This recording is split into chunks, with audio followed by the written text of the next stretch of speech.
James Bennet wiped his forehead with the back of his hand as he balanced three plates along his arm. The Belmont restaurant buzzed with the quiet chatter of wealthy diners, their jewelry catching the light from crystal chandeliers overhead. At 24, James had the skill of a seasoned waiter despite being new to this upscale establishment. "Table 7 needs more wine," his coworker Maria whispered as they passed in the narrow hallway between kitchen and dining room. James nodded, his tired eyes showing the strain of his double life. During the day, he attended classes at the city's music academy, studying piano performance. By night, he served the city's elite, collecting tips to pay for his education. The irony wasn't lost on him that he worked mere feet from a beautiful grand piano that sat in the corner of the dining room, used only on weekends when the Belmont hired professional musicians. "Never touch that piano," the manager had warned all staff during orientation. "It's not for employees." As James approached table 12 with fresh bread, he noticed a new group being seated in his section.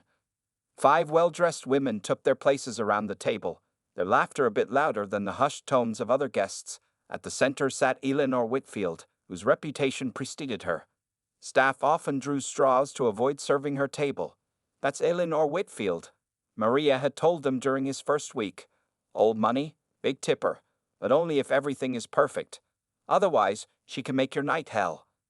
Taking a deep breath, James approached their table with professional politeness. "Good evening, ladies. Welcome to the Belmont. May I start you with some drinks?" Eleanor looked up at him with sharp eyes that seemed to evaluate everything about him in seconds. Her silver hair was pulled into a perfect updo, diamonds glittering at her ears and throat. "Champagne," she declared. "Your finest bottle. We're celebrating Victoria's divorce." The women laughed as one of them playfully swatted Eleanor's arm. The evening progressed with increasing demands. The champagne was too warm, the salads had too much dressing, and the bread was clearly not fresh enough. James maintained his composure, handling each complaint with grace while other servers shot him sympathetic glances. By the time dessert arrived, Eleanor had consumed several glasses of champagne. Her gaze wandered around the restaurant until it landed on the grand piano. "That's a beautiful instrument," she said, loud enough for nearby tables to hear. "Does anyone play it during the week?" "Only on weekends, ma'am," James replied as he cleared their plates. "The restaurant brings in professional musicians Friday through Sunday." Eleanor studied him with sudden interest. "And what about you? You look like someone with hidden talents." James felt his heart skip. "I'm just a waiter, ma'am." "No," Eleanor said, leaning forward. "There's something about your hands. You're a musician, aren't you?" The table went quiet as the other women watched with growing interest. James hesitated, unsure how to respond. "I thought so," Eleanor declared triumphantly. "I have an excellent eye for these things." She pointed toward the piano. "Play something for us." "I'm sorry, but I'm working, and the piano is off limits to staff," James explained politely. Eleanor's smile turned challenging. "I'll make it worth your while, $1,000 tip if you impress me." Her friends gasped at the amount. "Or nothing at all if you embarrass yourself." The restaurant manager, Mr. Phillips, approached, having overheard the exchange. "Is everything all right here?" he asked, his eyes darting nervously between James and the influential customer. "Your waiter is about to entertain us," Eleanor announced. "Unless he's afraid." James stood frozen, feeling trapped between his need for money, his passion for music, and the humiliation Eleanor clearly intended to inflict on him. Little did she know what would happen when he finally sat down at that piano. The dining room of the Belmont grew quiet as all eyes turned to James. He stood beside Eleanor's table, his heart pounding in his chest. Mr. Phillips, the restaurant manager, leaned close to James's ear. "It's your call," he whispered. "But Mrs. Whitfield is friends with the owner. I can't say no to her." James looked around the restaurant. At nearby tables, guests watched with curious expressions. Some seemed embarrassed by Eleanor's behavior, while others appeared excited by the unexpected entertainment. "Well?" Eleanor prompted, raising one perfectly shaped eyebrow. $1,000 is a lot of money for a few minutes of your time, unless you're not as talented as your hands suggest. James thought about his rent due next week and the upcoming tuition payment. $1,000 would solve many problems. But there was more than money at stake. There was his dignity and his passion for music. "Fine," he said quietly. I'll play. Eleanor's friends exchanged surprised glances. They hadn't expected him to accept the challenge. Eleanor herself looked pleased, leaning back in her chair with a triumphant smile. As James walked toward the piano, memories washed over him. He hadn't touched a piano in weeks, too busy with work and school to practice properly. His last performance at school had been disappointing. His professor had warned him about working too many hours at the restaurant. Your gift requires dedication, James, Professor Miller had told him. You can't serve two masters. The grand piano gleamed under the soft lights. It was a Steinway, far nicer than the worn practice pianos at school. James sat down on the bench, adjusting its height while trying to calm his nerves. From across the room, he could feel Eleanor watching him, waiting for him to fail. He placed his hands on the keys, closed his eyes, and took a deep breath. What should he play? Showing off with something technical might impress some guests, but music needed to touch the heart. He decided on Chopin's Ballade No. 1 in G minor, a piece that began softly before building to passionate complexity. His fingers touched the keys, and the first gentle notes floated across the restaurant. The piano responded beautifully to his touch, its tone rich and warm. Despite his lack of recent practice, his fingers remembered what his mind had temporarily forgotten. As he played the opening section, James could feel tension leaving his body. This was what he was born to do. The music began to build, and he leaned into the emotional swells of the piece, his body swaying slightly with the rhythm. He forgot about Eleanor and her challenge. He forgot about the restaurant and the other guests. There was only the music, the story it told, the emotions it conveyed. His fingers danced across the keys with growing confidence, drawing out both thundering bass notes and delicate high melodies. Across the dining room, Eleanor's smug smile had vanished. She sat with her champagne glass halfway to her lips, frozen in surprise. Her friends had similar expressions of shock and growing appreciation. No one had expected this level of artistry from a waiter. Other diners had stopped eating, their forks paused midway to their mouths. The kitchen staff peered through the swinging doors, drawn by the beautiful music. Even Mr. Phillips stood transfixed, his earlier anxiety replaced by wonder. As James approached the powerful middle section of the piece, his technical skill became evident. His hands moved with precision and control, bringing out the complex layers of Chopin's composition. The music filled every corner of the restaurant, transforming the ordinary evening into something magical. In that moment, the power dynamic had shifted. Eleanor had intended to humiliate a waiter for her amusement. Instead, she found herself in the presence of genuine talent that could not be diminished by social status or wealth. As the piece built toward its climax, James opened his eyes briefly and caught a glimpse of Eleanor's face. What he saw there surprised him, not mockery or boredom, but something he hadn't expected, respect, and perhaps a touch of regret. As James reached the dramatic conclusion of Chopin's Ballade, his fingers flew across the keys with precision and passion. The final powerful chords resonated throughout the Belmont's dining room, hanging in the air for several seconds after his hands lifted from the keyboard. Then silence. Complete, utter silence. For a moment, James wondered if he had made a terrible mistake. He sat motionless at the piano, eyes still closed, afraid to turn around and face whatever reaction awaited him. Then it came. A single person began to clap, followed immediately by another, and suddenly the entire restaurant erupted in thunderous applause.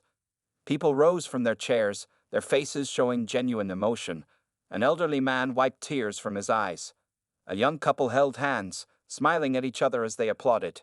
James stood and gave a small, humble bow, his face flushed with a mixture of relief and happiness. As the applause continued, his eyes found Eleanor's table.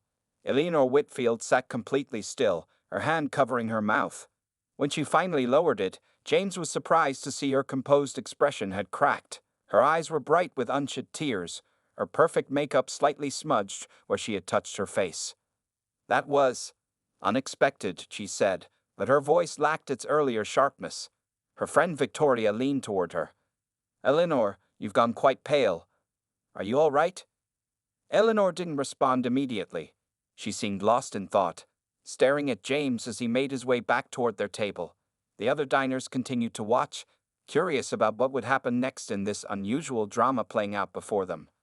Young man, Eleanor said when James reached the table, her voice now softer than before. Where did you learn to play like that? I study at the City Music Academy, James answered simply. I work here to pay for my classes. Eleanor's eyebrows rose slightly. The academy? Under Professor Miller? James nodded, surprised she knew the name. Yes, he's my main instructor. Richard Miller is an old friend, Eleanor said, more to herself than to James. She seemed to be reconsidering something. He doesn't accept mediocre students. One of Eleanor's friends laughed nervously. Well, I think we've had our entertainment for the evening. Shall we get the check? But Eleanor wasn't ready to move on. Tell me, why are you waiting tables instead of performing? With talent like yours? James met her gaze directly for the first time. Not everyone has the luxury of focusing solely on their passion, Mrs. Whitfield. Some of us have bills to pay. A flash of something, perhaps embarrassment, crossed Eleanor's face. Several nearby diners, who were still watching the exchange, nodded in agreement with James's words. Mr. Phillips approached nervously. James, if you could return to your duties now. No, Eleanor interrupted. I'd like him to sit with us for a moment. She gestured to an empty chair at their table. Please. The request was so unexpected that both James and Mr. Phillips stood frozen in confusion. It's all right, Eleanor assured the manager. We're celebrating tonight anyway. Consider him our guest for a few minutes. Hesitantly, James took the offered seat, feeling strange to be sitting with customers. Mr. Phillips retreated, still looking concerned but unwilling to contradict Eleanor Whitfield. My late husband was a pianist, Eleanor said, surprising everyone at the table. Her friends exchanged glances. Eleanor rarely spoke of her husband, who had died 5 years earlier. He played that exact piece on the night we met. The atmosphere at the table changed completely. What had begun as a wealthy woman's attempt to embarrass a server had somehow transformed into something deeper and more meaningful. That's why you wanted someone to play, Victoria said softly, understanding dawning on her face. Eleanor nodded, then reached for her purse. I owe you $1,000, young man. Mrs. Whitfield, you don't have to. I keep my promises, Eleanor interrupted, pulling out her checkbook. Besides, talent like yours deserves support, not tricks and tests. She paused, pen in hand. My husband would have said the same. As Eleanor wrote the check, James noticed the other diners returning to their meals, though many still glanced their way with smiles and approving nods. What had started as potential humiliation had become something unexpectedly beautiful, a moment of genuine connection through music. The following morning, James woke up later than usual. His shift at the Belmont had ended well after midnight, and his first class wasn't until noon. He sat on the edge of his bed in his small apartment, staring at Eleanor Whitfield's check for $1,000. The events of the previous night still felt like a dream. After writing the check, Eleanor had insisted on getting his full name and asked several questions about his studies. Her friends had watched with curiosity as the conversation shifted from awkward challenge to genuine interest. When the group finally left, Eleanor had handed James something else, a business card with a phone number written on the back. Call this number tomorrow, she had said. Not my office line. This goes directly to me. Now, as sunlight streamed through his thin curtains, James wondered what Eleanor wanted. Was this another game? More entertainment for a bored socialite? He placed the check on his nightstand and got ready for the day, trying to push the thoughts aside. His tiny bathroom mirror reflected dark circles under his eyes. Double shifts and early classes were taking their toll. As he brushed his teeth, his phone rang. It was Maria from the Belmont. James, everyone's talking about you, she said excitedly. Mr. Phillips wants to see you before your shift tonight. Is that good or bad? James asked, suddenly worried. I think it's good. The owner called this morning asking about the piano player. Maria paused. What exactly happened with Mrs. Whitfield after I left? James explained the conversation, the check, and the business card. You should definitely call her, Maria advised. Eleanor Whitfield knows everyone in this city. After hanging up, James stared at the business card. Before he could change his mind, he dialed the number. Eleanor Whitfield, came the crisp answer after just one ring. Mrs. Whitfield, this is James Bennett, the waiter, from last night. James, I was hoping you'd call. Her voice sounded different on the phone, less intimidating, more human. I've been thinking about your situation. James waited, unsure what to say. My husband, Charles, was once in a position similar to yours, Eleanor continued. Talented, but without the means to fully develop that talent. He got lucky. Someone took a chance on him. I'd like to do the same for you. I don't understand, James said. I serve on the board of the City Symphony Orchestra, Eleanor explained. We have a special performance next month, a fundraiser for music education. I've spoken with the director this morning, and they would like you to audition for a solo piece. James nearly dropped the phone. The City Symphony was prestigious. Professional musicians competed fiercely for positions. Why would you do this? He asked, still suspicious of her motives. Eleanor was quiet for a moment. Let's just say I'm making amends. What I did last night was childish and cruel. I intended to embarrass you for my own amusement. Her voice softened. But when you played, you reminded me of Charles, of everything I loved about him. Through the phone, James thought he heard her take a shaky breath. The audition is this Saturday at 10, she continued, her businesslike tone returning. I've already spoken with Professor Miller. He thinks you're ready. You called my professor? James asked, surprised. As I mentioned, Richard is an old friend. He was quite enthusiastic about your potential. Eleanor paused. Of course, you'll need time to prepare. I've also spoken with the owner of the Belmont. Your job will be waiting whenever you need it, but you're free to take 2 weeks off with pay to practice. James sat down on his bed, overwhelmed. I don't know what to say. Say you'll accept the audition, Eleanor replied, and that you'll play the Chopin again. My husband would have enjoyed that. After hanging up, James stared at the wall of his small apartment. In just 24 hours, his life had completely changed direction. What had begun as humiliation had somehow opened a door he never expected. His phone buzzed with a text from Professor Miller. Eleanor called. We start intensive practice today. This is your moment, James. Don't waste it. James looked at the check again, then at the business card. He had 2 weeks to prepare for the most important performance of his life. All because a rich woman had tried to mess with a waiter. The 2 weeks before the audition passed in a blur of intensive practice. James had never worked so hard in his life, not even during his final exams at the academy. Every morning, he met with Professor Miller in a private practice room for 3 hours of rigorous training. Again, Professor Miller would say, his usually gentle voice firm as he tapped his conductor's baton on the music stand. Your technique is excellent, but Eleanor said you played with feeling that night at the restaurant. I need to hear that emotion. James would nod, wipe his sweating hands on his jeans, and begin the Chopin ballade once more. Sometimes, Professor Miller would stop him after just a few measures, shaking his head. You're thinking too much, he'd say. Remember how you felt that night when you played without overthinking. In the afternoons, James practiced alone, his fingers moving over the keys until they ached. He had chosen to add a second piece to his audition program, Rachmaninoff's Prelude in G minor, to show his range.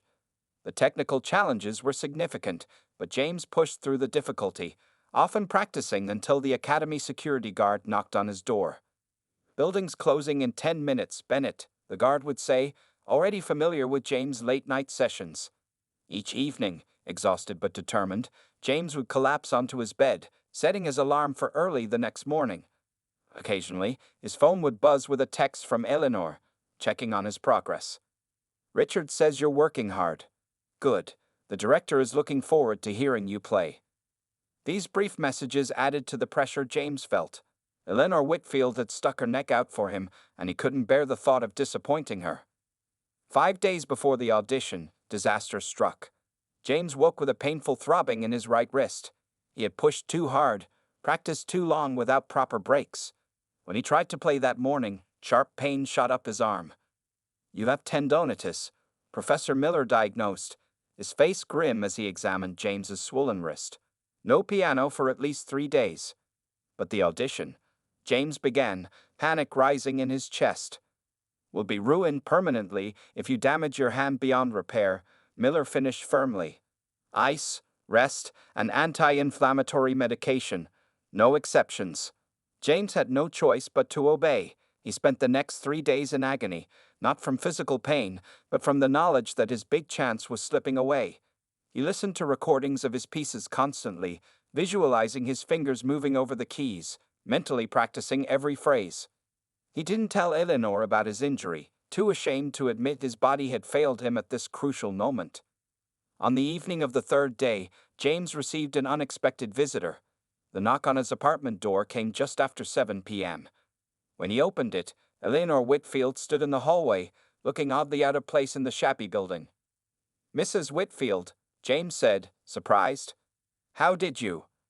"Richard told me about your wrist," she interrupted, stepping into his apartment without waiting for an invitation. She carried a small medical bag. "I brought something that might help." From the bag, she produced several items: a special wrist brace, a tube of prescription anti-inflammatory gel, and a small bottle of pills. "My husband had the same problem before important performances," she explained, gesturing for James to sit at his small kitchen table. This helped him manage it. With surprising gentleness, Eleanor applied the gel to James's wrist, then carefully fitted the brace. "The pills are muscle relaxants. Take one tonight to help you sleep, but not tomorrow before you play." As she worked, James noticed something he hadn't seen at the restaurant: a small music note tattooed on her inner wrist.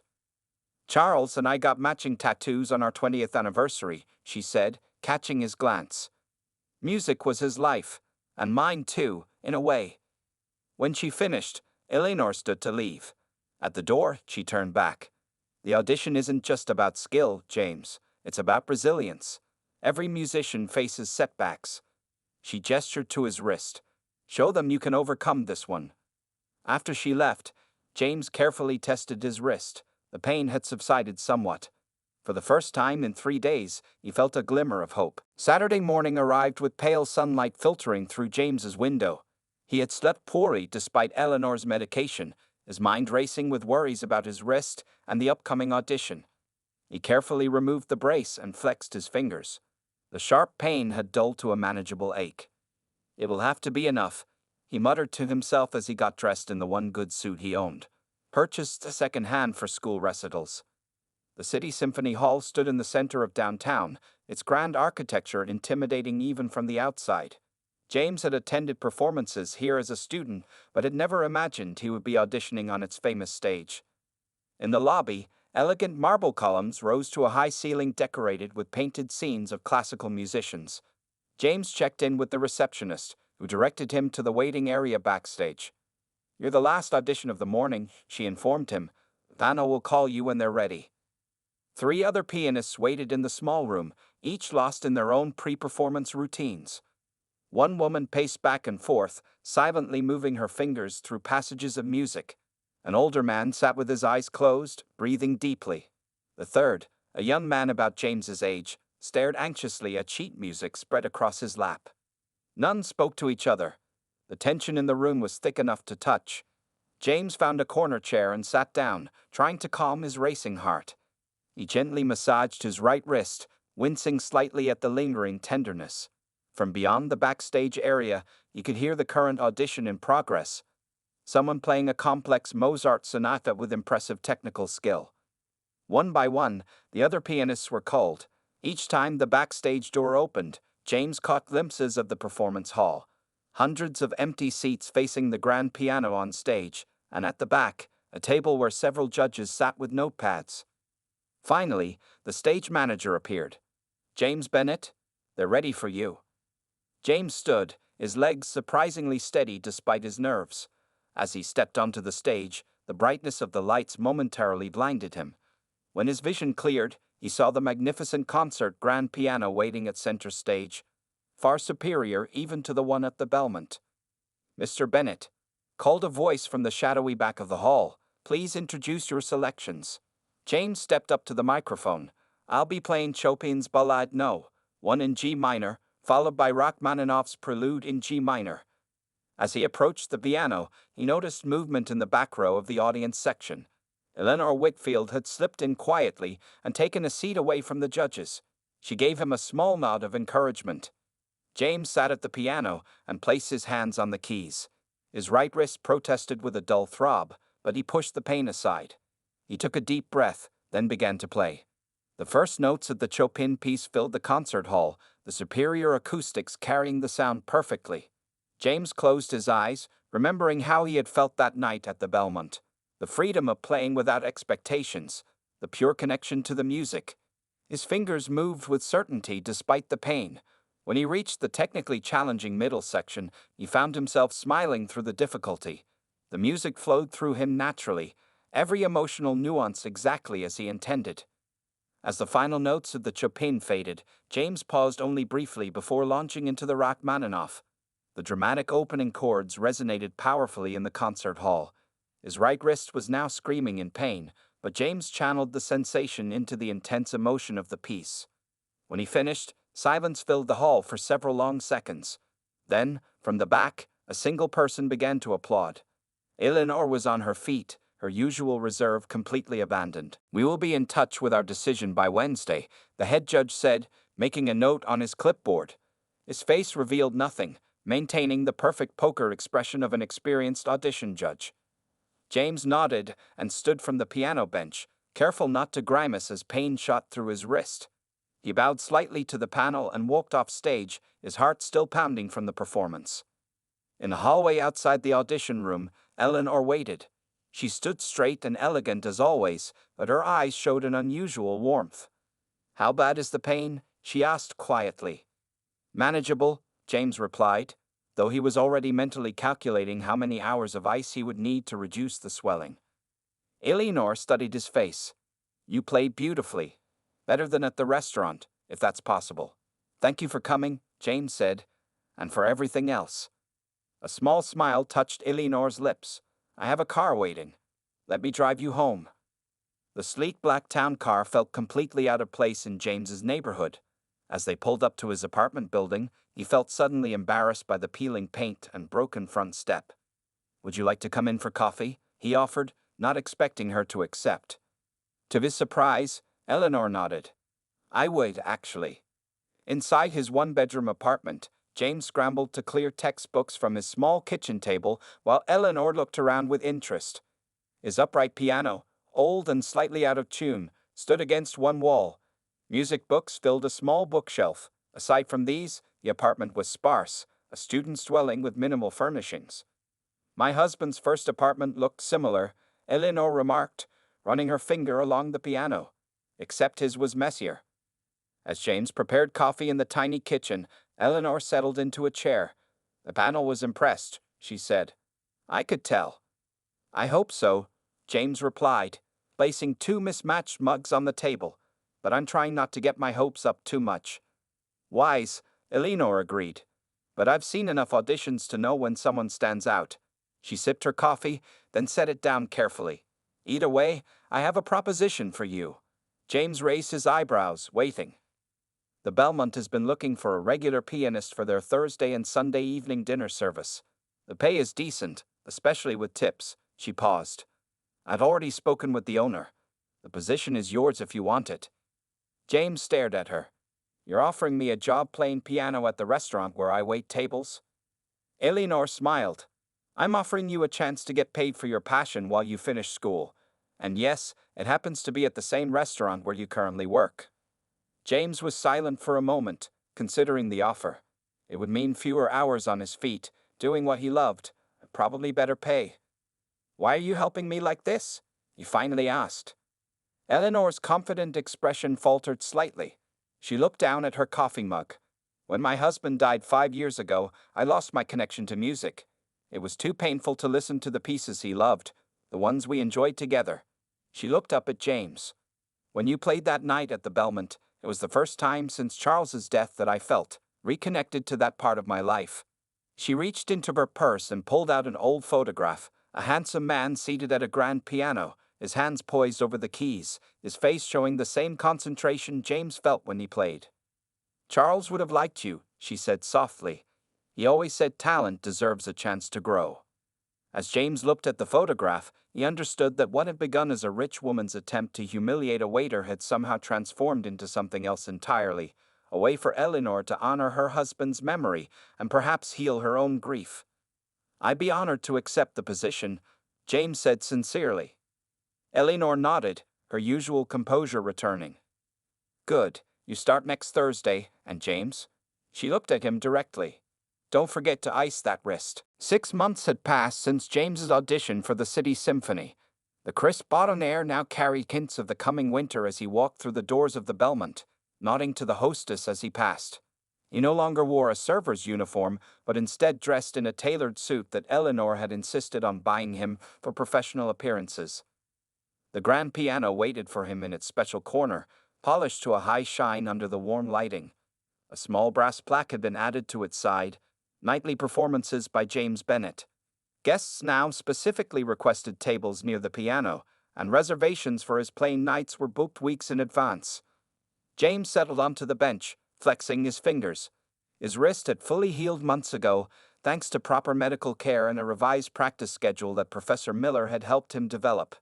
As he began to play, conversations around the restaurant quieted, allowing his music to fill the space. From his position at the piano, James could see Eleanor's regular table, where she now dined every Thursday evening. Tonight, she sat with several board members from the symphony, their animated conversation pausing as James began Debussy's Clair de Lune. The Wednesday after his audition had brought both disappointment and opportunity. The symphony had chosen a more experienced pianist for the fundraiser performance, but they had been impressed enough to offer James a position in their Young Artists program, which included mentorship and a small scholarship. Combined with his piano work at the Belmont, James had been able to reduce his class load, giving him proper time to practice and develop his talent. His professors had noticed the difference immediately. During a brief break between pieces, Belmont's manager approached the piano with a glass of water for James. "Full house tonight," he said with satisfaction. "Mrs. Whitfield wants to know if you'll play the Chopin piece later." James smiled. Of course. As he returned to playing, he caught Eleanor's eye across the room. She raised her glass slightly in acknowledgement. Their relationship had evolved into a unique blend of mentorship and friendship. Once a month, Eleanor hosted small salon concerts in her home where James and other young musicians performed for potential patrons and sponsors. Just last week, she had surprised him with tickets to see the world-renowned pianist Lang Lang in concert. Not just tickets, but backstage passes that had resulted in a brief but inspiring conversation with the master himself. After an hour of playing, James announced a short intermission. As he stood from the piano, a young woman approached him hesitantly. "Excuse me," she said. "I'm Sophia. I work here as a server." She gestured toward the kitchen area. "I was wondering, I'm studying voice at the community college, and I heard about how you got your start here." James smiled, immediately understanding. "Let me guess, you'd like to sing someday?" She nodded eagerly. "Mrs. Whitfield mentioned you might be open to accompaniment for a singer on some nights." Of course, Eleanor had been behind this. James looked across the room to where she sat, pretending not to watch their conversation while her dinner companions laughed at something she'd said. "I'd be happy to hear you sing sometime," James told Sophia. "Maybe we could practice after closing one night." The young woman's face lit up with excitement. "Really? That would be amazing. Thank you." As she hurried back to her duties, James made his way to Eleanor's table. "Another talented server?" he asked quietly, leaning down beside her chair. Eleanor's eyes twinkled with mischief. "Perhaps. The world is full of hidden talents waiting for the right moment to be discovered." She patted his hand. "Sometimes they just need someone to push them onto the stage." James laughed. "Even if that push starts as a trick?" "Especially then," Eleanor replied with a rare full smile. "Now, I believe we're all waiting for that Chopin piece that started everything."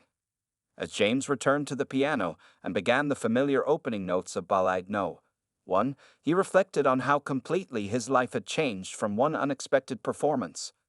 What had begun as a rich woman's attempt to embarrass a waiter had become the first note in a beautiful new composition, his life as the musician he was always meant to be.